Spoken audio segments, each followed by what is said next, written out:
Cadê a galerinha? Cadê a galerinha do canal Anderson Ciências? Pessoal, ciências, mas também temos conteúdo de física. Interessante. É a base para a física do ensino médio. A gente tem aqui nas ciências. Vocês vão gostar bastante. E os tópicos são bem interessantes. Vamos conferir?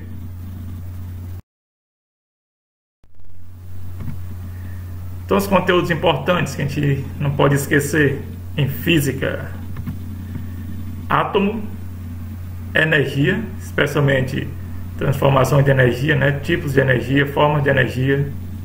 Com relação a átomo, teorias atômicas, estrutura do átomo, as leis de Newton são a base da física, Os movimentos, aceleração, velocidade, queda livre, trajetória, referencial, tudo isso tem que estar na nossa mente e você vai aprender tudo isso aqui nas nossas videoaulas.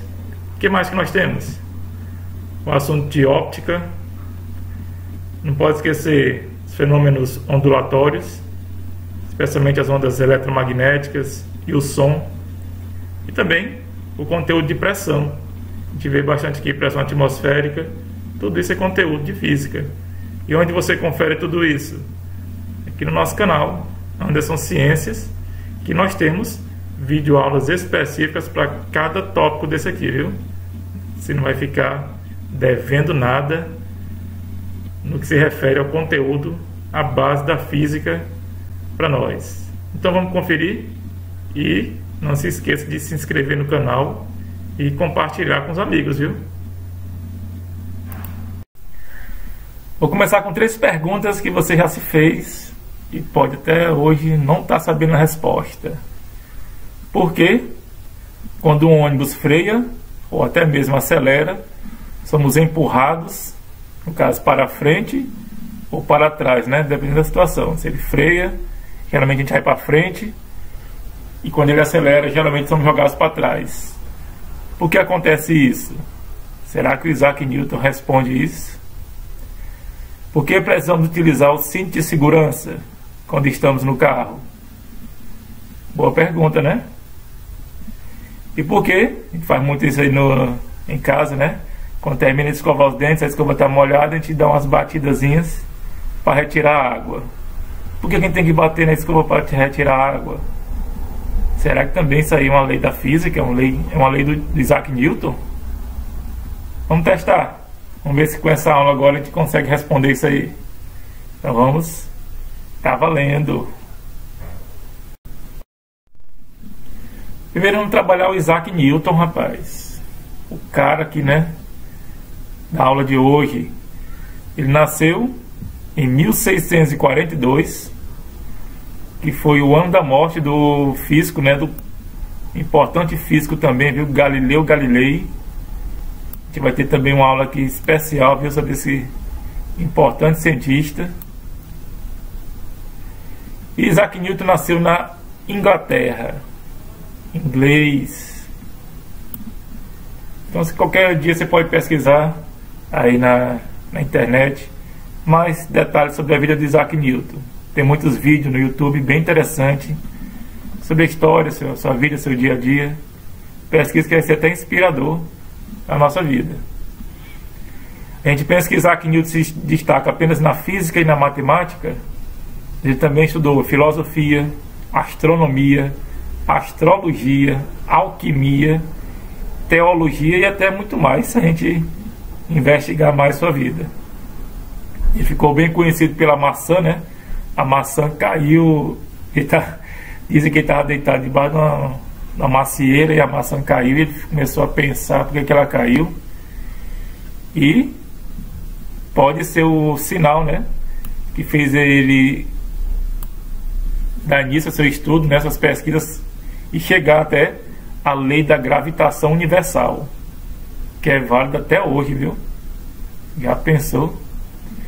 Também ele trabalhou bastante os fenômenos ópticos, especialmente o estudo das cores, aquele prismazinho que é o clássico, do Isaac Newton, o prismazinho com a refração da luz. Na matemática um pouquinho mais avançada, os cálculos diferencial e integral, Se vocês estiverem no ensino superior, estiverem pagando a disciplina matemática, vocês vão gostar bastante desses cálculos. O binômio de Newton. A galera aqui da matemática está se identificando hoje, né? E as leis do movimento, que é realmente o objetivo dessa aula de hoje, né? As leis de Newton. Professor, mas movimento, a gente tem uma videoaula sobre movimento, não tem? Exatamente. Dá uma conferidazinha lá. Você não vai se arrepender, não. Então vamos trabalhar agora essas leis de Newton. São basicamente 3. E você vai achar as 3, cada uma mais interessante que a outra. Antes de tudo, vamos trabalhar força. Você vai dizer, professor, eu tenho muita força. Mas calma. Essa força que a gente vai trabalhar é uma coisa mais diferenciada. Força é a capacidade de acelerar, produzir aceleração. Você vai lembrar de aceleração na nossa videoaula de movimentos. Produzir uma aceleração ou até mesmo deformação em um corpo. Você empurrar um armário, você está produzindo uma aceleração. Aí você vai considerar o que nesse armário? A massa. Quanto menor for a massa dele, né, melhor vai ser a aceleração que você vai produzir, e isso utilizando menos força. Então, um armário que tem uma massa maior, para você fazer uma aceleração maior, você vai precisar de uma força também maior. Isso aqui, ó, tá no nosso cotidiano. O nosso cotidiano todinho é nós aplicando forças. Existe um instrumento, um aparelho chamado dinamômetro, que ele é utilizado para medir a força, a intensidade da força.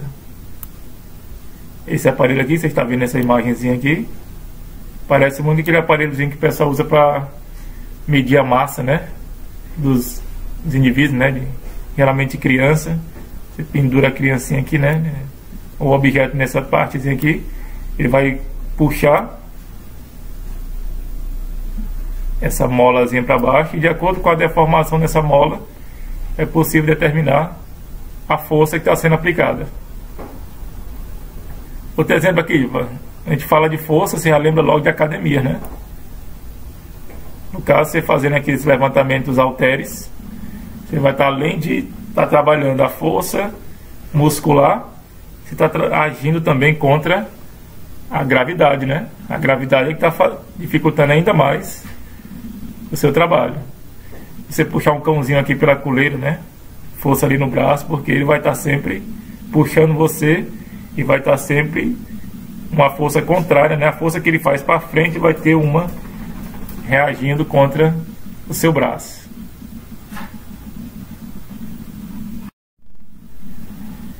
Classificação das forças. A gente vai destacar as forças de contato. O próprio nome já diz, né? É quando tem contato entre dois corpos. Você levantar um halterezinho, supino, puxar aqui o cabo de guerra, essa caixinha aqui, ó, pendurada nessa mola, você vai puxando ela para baixo aqui, ó, você vai fazendo o que? Tração, né? Você puxar essa cordazinha aqui também, ó, nesse cabozinho de guerra, tá fazendo tração na corda, é aplicando força sobre ela.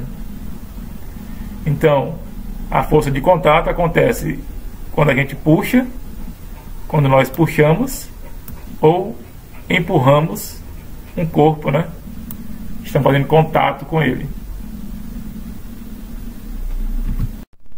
Mas existem forças que a gente nem precisa entrar em contato, fazer o contato para que elas se manifestem. Elas atuam mesmo à distância e dispensam o contato. Vamos dar um exemplo aqui. As marés. As marés são basicamente força que está relacionada à gravitação entre Terra e Lua. Não é verdade? Não está havendo contato. As marés, a água do mar não está entrando em contato com a Lua para que aconteça as marés. os processos magnéticos, né? O ímã atraindo o metal, ele pode atrair a distância sem pressar o contato. Então isso é o que? Força de campo.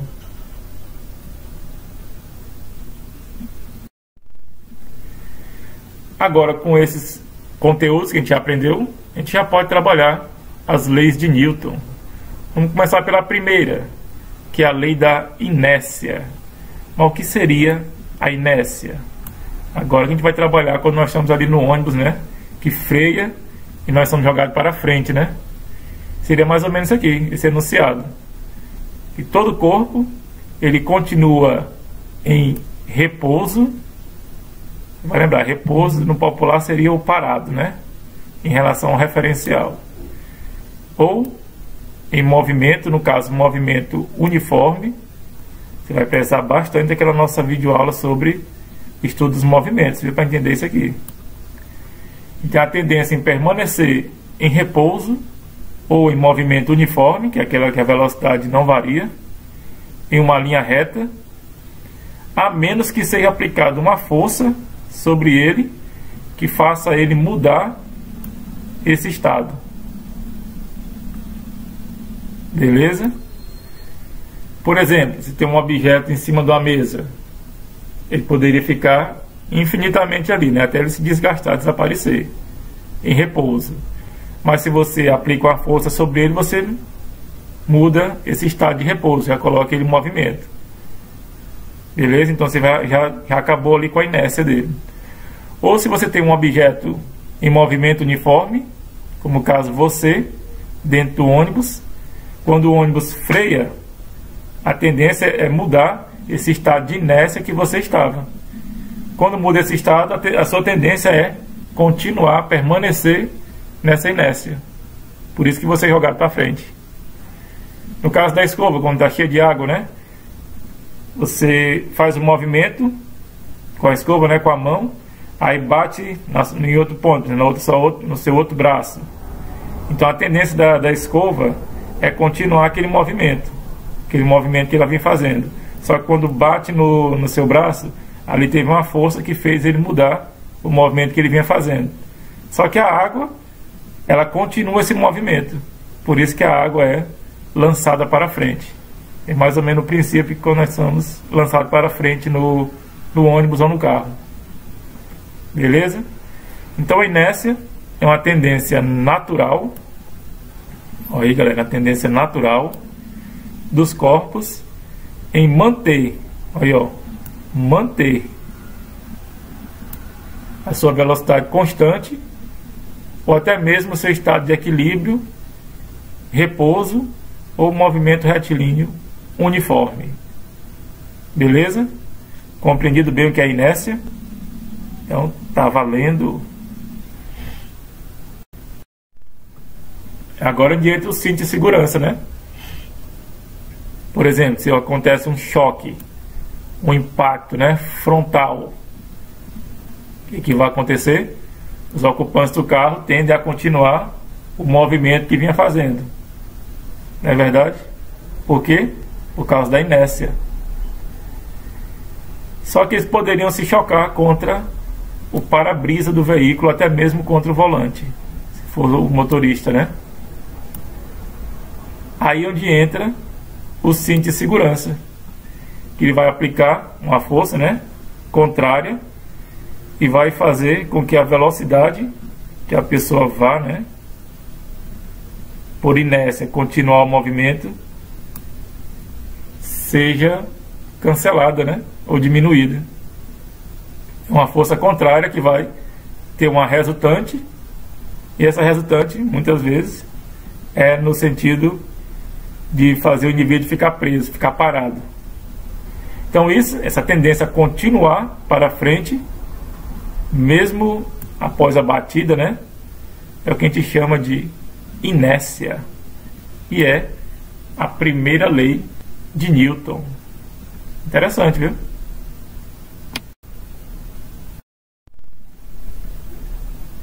Para a gente relembrar, a força é o agente que altera a velocidade do corpo. Beleza? Então, se um corpo está numa velocidade, eu aplico uma força sobre ele, ou essa força, se for no mesmo sentido do movimento, ou ele aumenta a sua velocidade, se for no sentido contrário, vai fazer a sua velocidade diminuir. Beleza? A gente vai ter uma resultante aí. Aí essa força ela pode vencer a tendência natural de manter o seu estado de equilíbrio. Tanto faz se esse equilíbrio for em repouso, se esse equilíbrio for em movimento uniforme. Então essa força ela vai romper aqui o que te chama de tendência natural de manter a inércia. Beleza? Então, porque por inércia a tendência é ele manter a sua velocidade constante, né, em movimento uniforme. Aí essa força ela vai bagunçar o sistema, vai alterar a velocidade. Beleza? Então nesse caso aqui, se a força resultante for zero, ou seja, nenhuma força for aplicada sobre esse corpo, a tendência é a sua velocidade, a gente vai chamar aqui de V, permanecer constante. O indivíduo vai estar ou em repouso ou em movimento retilíneo uniforme, que é sem variar a velocidade.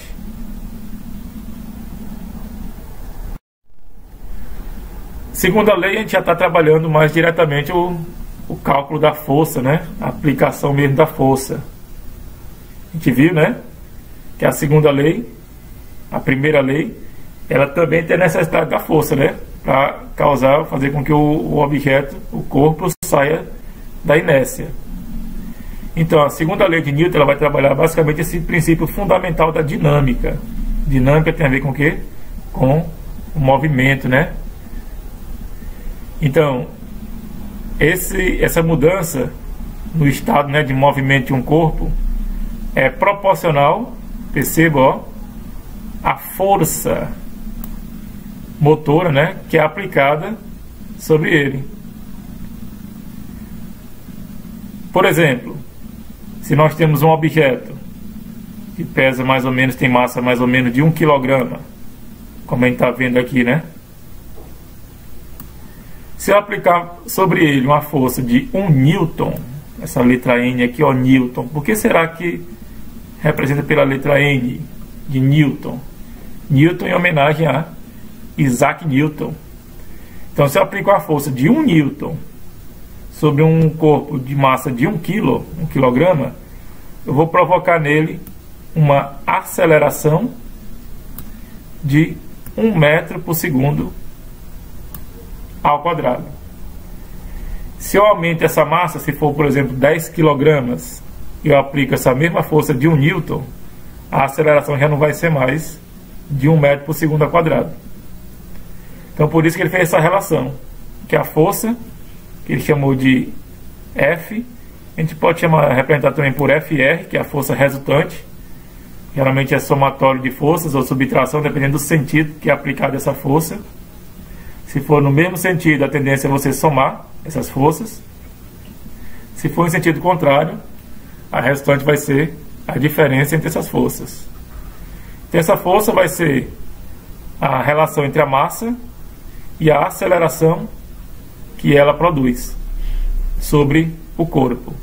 Por isso, sempre quando a gente calcula a força, a gente está determinando a sua massa. Geralmente se usa a unidade quilogramas. E a aceleração que ele produz, que essa força produz, geralmente metro por segundo ao quadrado.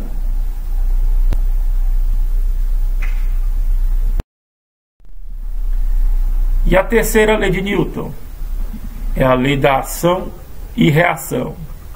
Melhor exemplo, você dá um soco na parede, pam, a força que você aplica sobre a parede vai causar uma reação que vai ser de igual módulo, só que em sentido contrário à força que você aplicou. Por isso que sua mão vai doer também, né?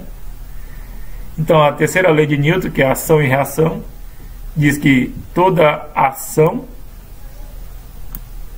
para toda ação, né, há sempre uma reação, que é o quê? Uma força oposta, quer dizer, em sinal contrário, igual, quer dizer, com o mesmo valor, né, mesmo módulo. No caso, em sentido contrário. Ou a gente pode dizer também que ações mútuas de dois corpos, um sobre o outro, são sempre iguais e dirigidas a partes opostas. É aquele negócio, toda ação que você aplica uma força vai ter uma resposta de mesmo valor, mesmo módulo, só que em sentido oposto. E se a gente colocou aqui, né, a força de A para B, força AB, né, ela resulta numa força de B para A em sentido contrário. Por isso que a gente colocou o sinalzinho de negativo aqui, ó. Mesmo módulo, só que com sinal contrário. Exemplo clássico, você aqui na prancha, né? Você vai remar, você joga a força para trás e você é lançado para frente. Verdade? Então isso aí é o que? Ação e reação.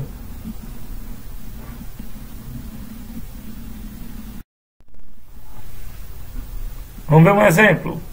Agora aqui na prática mesmo, o pessoal coloca muito nas questões de física. Ele quer que você calcule o módulo, seria mais ou menos o valor, né, da força que uma pessoa de 68 kg, isso aqui é a massa dele, ao se pesar, a gente chama pesar, né, mas pesar a gente está trabalhando a força peso, viu? Peso, que é a força que a Terra exerce sobre os objetos, sobre os corpos, puxando para o solo, né? A gente vai chamar de peso. É uma força que vai estar relacionando a gravidade. Então ele quer saber essa força que essa pessoa de 68 quilos, ao subir na balança, exerce sobre essa balança e determine também, ó, sua direção e o seu sentido. Você pode perceber que isso aqui é uma grandeza vetorial. Por que, professor? Porque a gente determina a direção e o sentido. Se eu determinasse apenas a força propriamente dita, como a gente determina a velocidade, por exemplo, aí é uma grandeza escalar. Eu só tem apenas o módulo, seu valor, né, numérico, e a unidade. Mas como isso aqui é uma grandeza vetorial, a gente está trabalhando também direção e sentido. É bom guardar essas informações, viu? E considere a gravidade, que é representada pela letra G, 10 metros por segundo ao quadrado. Você viu naquela aula sobre movimentos que é 9,8, né?